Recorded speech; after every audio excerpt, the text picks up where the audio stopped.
Le dernier quart d'heure de Smart Bourse. Chaque soir, c'est le quart d'heure thématique. Alors, le thème ce soir, j'ai repris ce mot anglo-saxon qui entre dans le vocabulaire de 2024. Gensanity, c'est la folie autour de Jensen Huang, le fondateur de Nvidia. On voit que Nvidia est devenu évidemment l'emblème de cette technologie dopée à l'IA qui bat des records chaque jour. C'est le cas encore aujourd'hui. On en parle avec vous. Jean-Pierre Petit à mes côtés en plateau, président des Cahiers Verts de l'économie. Bonjour Jean-Pierre. Bonjour Grégoire. Bon, il y a la conversation permanente autour des politiques monétaires. C'est un driver important pour les marchés. Mais il y a aussi tout ce qui se passe autour de la tech et de l'IA. Nvidia, je le disais, bat des records chaque jour. Comment vous regardez ce secteur de la tech, cet engouement autour de l'IA après 12, 18 mois bien tassés effectivement de folie? Est-ce que c'est déjà trop vertigineux pour quelqu'un qui essaye de réfléchir un peu froidement, cliniquement au sujet? Ou est-ce qu'on peut encore rester constructif en rationalisant encore un peu ce qui se passe, notamment en termes de dynamique boursière et de création de valeur? Je pense que Nvidia, de ce point de vue-là, restera un exemple rare, peut-être unique dans l'histoire. Eh bien, je prends la deuxième option. Ouais. Voilà, les choses sont très claires. Nous, on surpondère la tech encore. On avait arrêté au début de février, jusqu'au début du mois de mai. Et on n'a pas eu tort parce que la tech, à ce moment-là, a même un petit peu sous-performé le SP500. Ça faisait longtemps que ça lui était pas arrivé. Puis là, c'est reparti, avec les résultats, en fait, fondamentalement. Et c'est vrai que depuis le début de l'année, les 7 magnifiques, c'est à peu près 60% de l'indice. Hein, voilà. Donc, mais pour nous, il y a quand même un momentum de révision bénéficiaire tout à fait favorable et basé sur du concret. Parce que quand on regarde les révisions bénéficiaires de la tech et du reste du marché, il n'y a pas... Il n'y a pas photo. Il n'y a pas photo. Ouais. Les attentes de BPA ne sont pas complètement folles. C'est du 18-19, mais beaucoup poussé par Nvidia. Ouais. Voilà. Et alors, maintenant, la tech, c'est tellement gros aux États-Unis, c'est plus de 30% de l'indice du SP500, qu'il faut faire des distinctions, en fait. Parce que, en fait, ce qui a bien marché, c'est les semi-conducteurs, oui. Nvidia. Enfin, et encore. D'ailleurs, pas tous les semi-conducteurs, non. Parce que Intel est en baisse. Ouais. Voilà. Dans tout ce qui est médias, services Internet, c'est pas mal. Hein, voilà. Vous avez Meta, Alphabet, tout ça. Alors, par contre, hardware, pas terrible du tout, hein. Les vieux Cisco, enfin les vieux, oui. Pas si vieux que ça, mais... On a vu Dell baisser, voilà, etc. Oui. Donc, en fait, si on achète la tech d'une manière générale, on s'en tire, mais ce qui est encore mieux, c'est de choisir les bons sous-secteurs, les bons segments, et puis carrément faire du bon stock picking. Voilà. Et pour moi, je pense que la tech va continuer de surperformer pour plusieurs raisons. Je l'ai dit, perspective bénéficiaire, momentum de révision bénéficiaire, et puis c'est poussé par des trucs quand même puissants. Ouais. Tous les dispositifs Biden, chips plus IRA, etc. L'Internet des objets, le métavers, enfin la numérisation de l'économie américaine et de l'économie mondiale, les perspectives de demande qui sont quand même très très bonnes, les marges qui augmentent. On est quasiment sur du pas loin de 35%. En moyenne pour le secteur de la tech, avec toutes les disparités, hard tech, soft, etc. C'est 30% en moyenne. Ah oui, c'est plus de 30%. Et ça continue de monter. Oui. Voilà. Alors que souvent, un certain nombre d'observateurs disaient, ça commence à bien faire, etc. Et la valorisation est très élevée. Alors dans la tech, elle a toujours été, mais là, on est à 28 si on prend le PE Forward d'un an. Alors les gens me disent, c'est beaucoup. Oui, c'est beaucoup. Et c'est loin des sommets de 2000 encore. Hein. On est loin. Et puis d'autres périodes de bulles correspondant à des innovations technologiques. D'ailleurs, on me demande souvent si c'est une bulle.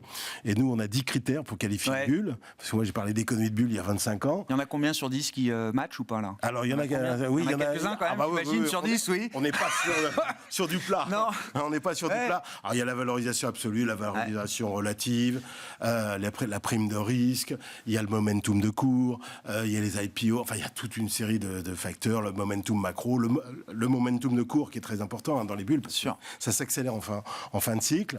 Tout ça, on est à peu près, selon notre indicateur, le Bubble Watch, on est à peu près 64%. D'accord. Donc c'est-à-dire on a c'est quoi, jaune un peu mûr, voilà, quoi. Ouais, mais attention parce que faut pas le louper parce qu'à la fin non. Voilà, à la fin. Ça, combien de fois on l'a raconté. Faut jamais oublier que entre les 97 et 99 ou entre 98 et 2000, oui. Ça, non mais il y a beaucoup de gens qui sont ruinés par les éclatements de bulles, mais faut jamais oublier qu'avant il y a énormément de gens qui se sont enrichis et pas seulement les fondateurs, etc. Des gens qui ont placé leur argent dans ces valeurs. Donc faut surtout pas la louper. Alors on me dit qu'il y a une excessive concentration de l'indice sur la tech. Oui, mais c'est pas si excessif que ça. Ce qui était terrible en 98-2000, c'est que quand on prenait le SP500 en équipondéré, on voyait qu'il y avait plus de valeurs qui baissaient que de valeurs qui montaient. Ouais. Et pourtant, l'indice explosait. Là, il y avait danger, en quelque sorte. Là, si tu prends le SP500 hors tech, Oui. Depuis le début de l'année, il a quand même progressé. Beaucoup moins, évidemment, mais il a quand même progressé. Donc, il n'y a pas une concentration si excessive que ça. Donc, non, je prends plutôt la deuxième option. Oui, j'entends. Rester constructif. Pour l'instant, il faut surveiller quand même, parce que ça peut s'emballer. Quand tu réfléchis au risque, évidemment, alors notamment sur les semi-conducteurs, on est loin encore d'un risque de surcapacité aujourd'hui, tu dis, même au niveau mondial. Oui. Il y a un autre élément qui va favoriser la tech américaine, c'est la baisse des taux réels. D'ailleurs, c'est tout à fait extraordinaire que la tech ait si bien performé en période de hausse des taux nominaux et réels depuis le début de l'année, même si là... Ça montre la puissance de la tendance, quand même. Oui, c'est la puissance de la tendance. Parce que là, ça renverse des éléments clés. Et c'est pour ça que les stratégies growth ont quand même mieux marché que les stratégies value. Donc, je pense que non, on n'est pas encore en phase de sommet, on va dire. Voilà.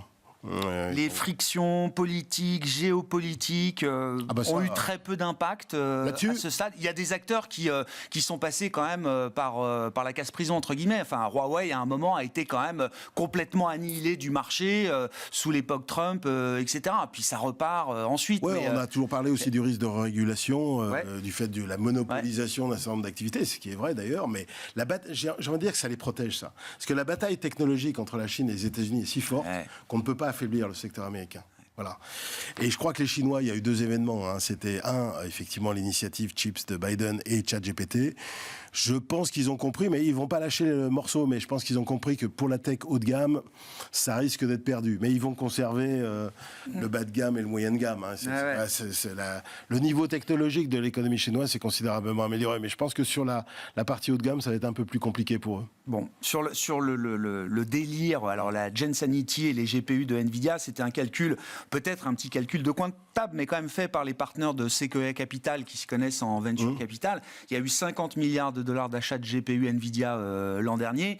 Quand ils font les maths de l'IA, comme ils disent chez Sequoia, ils vont regarder ce qui a vraiment été créé comme revenu supplémentaire par les startups de l'IA qui utilisent ces GPU dans les data centers, etc. C'est à peine quelques milliards pour l'instant. Alors, on est au début, mais on est loin du break-even de l'IA aujourd'hui pour ceux qui dépensent des fortunes pour s'équiper en GPU. Oui, mais c'est un pari. Il y en a eu des quantités de paris dans l'histoire. Je pense que les paris les plus dangereux, c'est sur les boîtes, en fait. Mais sur la dynamique d'ensemble, voilà. Et après, ça se diffuse chez les utilisateurs. Donc, parce que c'est vecteur de gain de productivité, c'est moins qu'on puisse dire. Ça. Enfin, je veux dire, il est même probable qu'au niveau de la macroéconomie américaine, ça change. Il y a déjà, alors on a eu plusieurs chiffres, des bons, et là le premier trimestre est moins bon.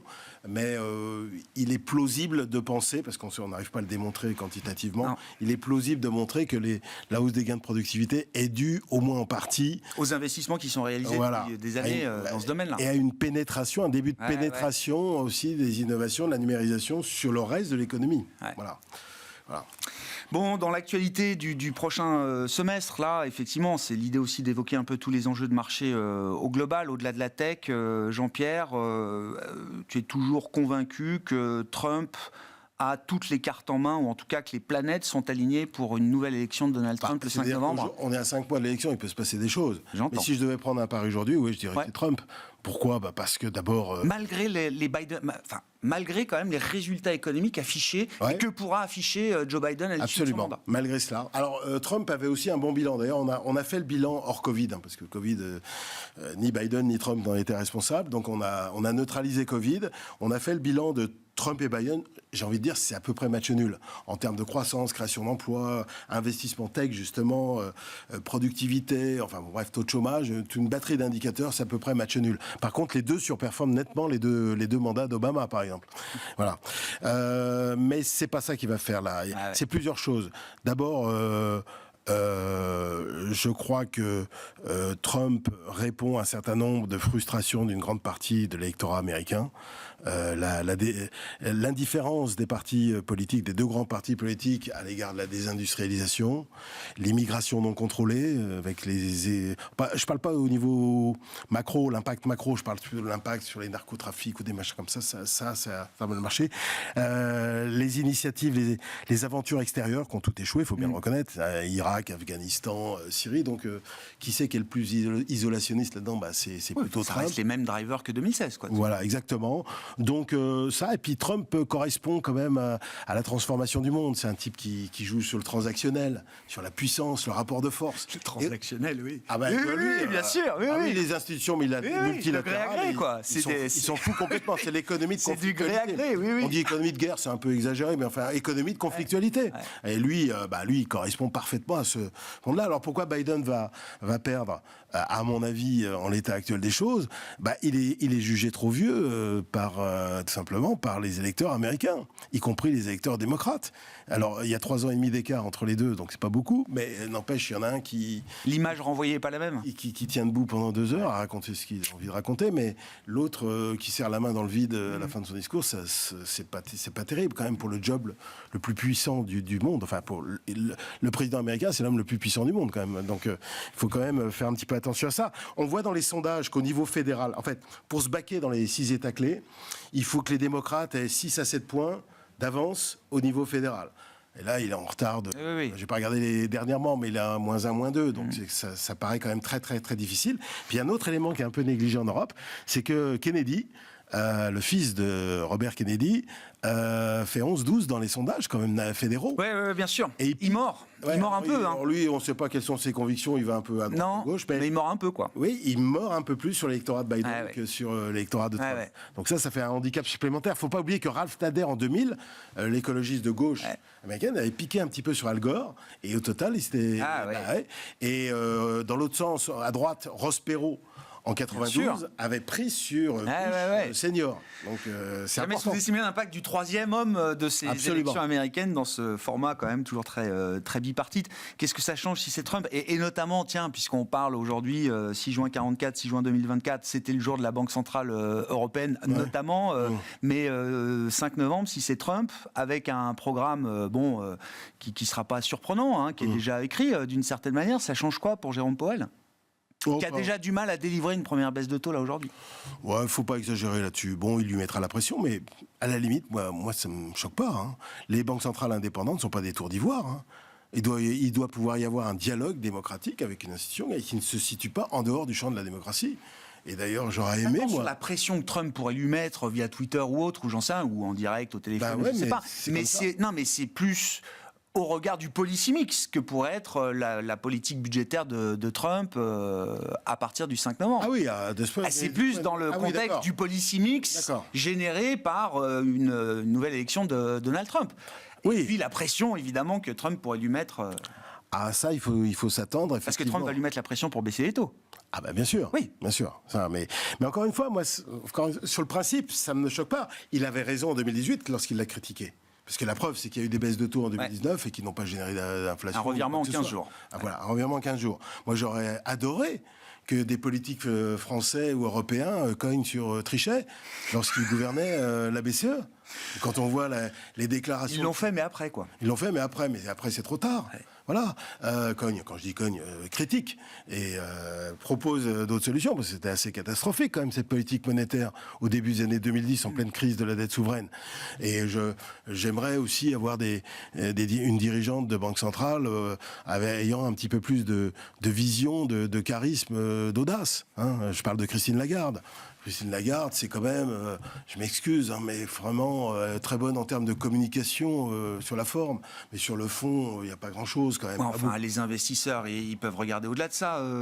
Jean-Pierre, pour le débat public, mainstream, d'accord, c'est peut-être important l'image que aujourd'hui la présidente de la Banque Centrale renvoie, mais pour des investisseurs à commencer obligataires... Oui, mais j'aimerais là, tu vois, plutôt que de reprendre des discours un petit peu allemands, là, j'aurais aimé de sa part plus d'audace quand même. Tout ça parce que l'inflation n'est toujours pas à 2%. Enfin, c'est une approche comptable complètement anachronique.